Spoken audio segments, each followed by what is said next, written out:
لوگو بچو اپنے رب کے غضب سے اور ڈرو اس دن سے جبکہ کوئی باپ اپنے بیٹے کی طرف سے بدلہ نہ دے گا اور نہ کوئی بیٹا ہی اپنے باپ کی طرف سے کچھ بدلہ دینے والا ہوگا۔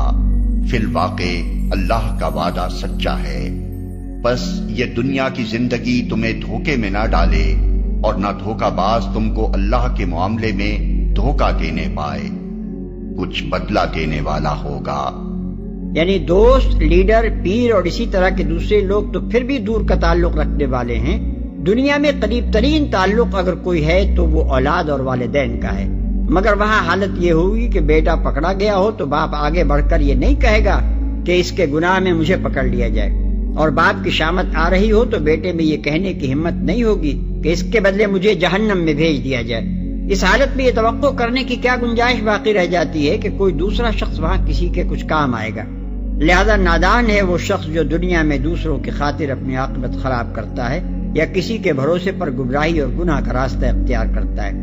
اس مقام پر آیت نمبر 15 کا مضمون بھی نگاہ میں رہنا چاہیے، جس میں اولاد کو تلقین کی گئی تھی کہ دنیاوی زندگی کے معاملات میں والدین کی خدمت کرنا تو بے شک برحق ہے، مگر دین و اعتقاد کے معاملے میں والدین کے کہنے پر گمراہی قبول کر لینا ہرگز صحیح نہیں ہے۔ اللہ کا وعدہ سچا ہے۔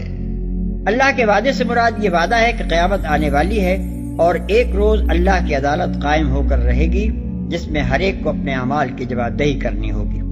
تمہیں دھوکے میں نہ ڈالے۔ دنیا کی زندگی سطحی انسانوں کو مختلف قسم کی غلط فہمی میں مبتلا کرتی ہے۔ کوئی یہ سمجھتا ہے کہ جینا اور مرنا جو کچھ ہے بس اسی دنیا میں ہے، اس کے بعد کوئی دوسری زندگی نہیں ہے، لہذا جتنا کچھ بھی تمہیں کرنا ہے بس یہی کر لو۔ کوئی اپنی دولت اور طاقت اور خوشحالی کے نشے میں بدمست ہو کر اپنی موت کو بھول جاتا ہے اور اس خیال خواب میں مبتلا ہو جاتا ہے کہ اس کا عیش اور اس کا اقتدار لازوال ہے۔ کوئی اخلاقی اور روحانی مقاصد کو فراموش کر کے صرف مادی فوائد اور لذتوں کو مقصود بذات سمجھ لیتا ہے اور معیار زندگی کی بلندی کے سوا کسی دوسرے مقصد کو کوئی اہمیت نہیں دیتا، خواہ نتیجے میں اس کا معیار آدمیت کتنا ہی پست ہوتا چلا جائے۔ کوئی یہ خیال کرتا ہے کہ دنیاوی خوشحالی ہی حق و باطل کا اصل معیار ہے، ہر وہ طریقہ حق ہے جس پر چل کر یہ نتیجہ حاصل ہو اور اس کے برعکس جو کچھ بھی ہے باطل ہے۔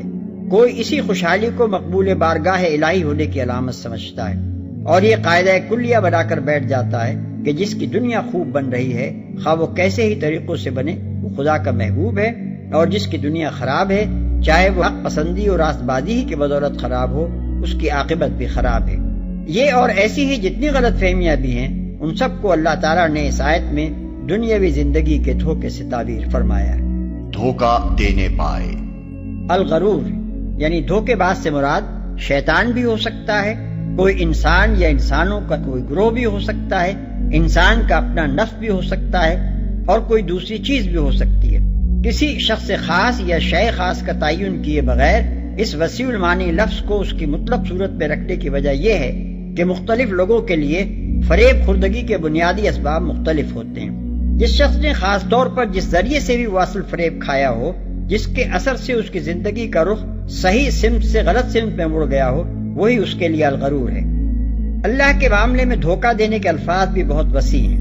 جن میں بے شمار مختلف قسم کے دھوکے آ جاتے ہیں۔ کسی کو اس کا دھوکے باز یہ یقین دلاتا ہے کہ خدا سرے سے ہے ہی نہیں، کسی کو یہ سمجھاتا ہے کہ خدا اس دنیا کو بنا کر الگ جا بیٹھا ہے اور اب یہ دنیا بندوں کے حوالے ہے۔ کسی کو اس غلط فہمی میں ڈالتا ہے کہ خدا کے کچھ پیارے ایسے ہیں جن کا تقرب حاصل کر لو تو جو کچھ بھی تم چاہو کرتے رہو، بخشش تمہاری یقینی ہے۔ کسی کو اس دھوکے میں مبتلا کرتا ہے کہ خدا تو غفور الرحیم ہے، تم گناہ کرتے چلے جاؤ وہ بخشتا چلا جائے گا۔ کسی کو جبر کا عقیدہ سمجھاتا ہے اور اس غلط فہمی میں ڈال دیتا ہے کہ تم تو مجبور ہو، بدی کرتے ہو تو خدا تم سے کراتا ہے،